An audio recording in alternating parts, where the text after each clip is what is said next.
घने और अंधेरे जंगल के बीच, जहां सूरज की रोशनी भी डरकर जमीन तक नहीं पहुंचती, एक 15 साल का बहादुर लड़का अकेला खड़ा था।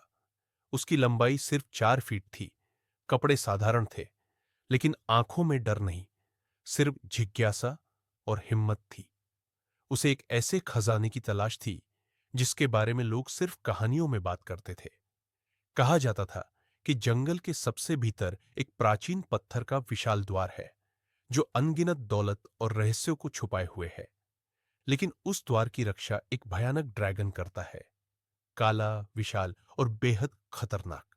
उसकी आंखों और सीने से नीली रोशनी निकलती थी जो अंधेरे को भी चीर देती थी। खजाने का द्वार ऐसे ही नहीं खुलता था। उसे खोलने के लिए एक सुनहरे अंडे की जरूरत थी, एक रहस्यमयी वस्तु जिसमें प्राचीन जादू छुपा था। कहा जाता था कि वही अंडा ड्रैगन की शक्ति और द्वार की कुंजी दोनों है। लड़का जंगल में आगे बढ़ता गया। चारों ओर कोहरा था, पेड़ों की परछाइयां डरावनी लग रही थी और हर कदम पर मौत का एहसास था।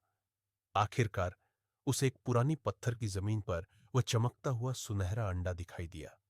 अंडे से निकलती रोशनी जंगल को हल्का सा उजाला दे रही थी। जैसे ही लड़के ने अंडे को उठाया, जमीन कांपने लगी। दूर से एक जोरदार दहाड़ गूंजी। ड्रैगन जाग चुका था। खजाने के द्वार के सामने लड़का और ड्रैगन आमने सामने थे। एक तरफ छोटा सा इंसान, दूसरी तरफ पहाड़ जैसा राक्षस। ड्रैगन की नीली चमकती आंखें लड़के को घूर रही थीं, जैसे उसकी आत्मा पड़ रही हो। लड़के ने डर के बावजूद एक कदम आगे बढ़ाया और सुनहरा अंडा अपने हाथ में कसकर पकड़ा। द्वार के ताले में नीली रोशनी तेज होने लगी, मानो कुछ होने वाला हो।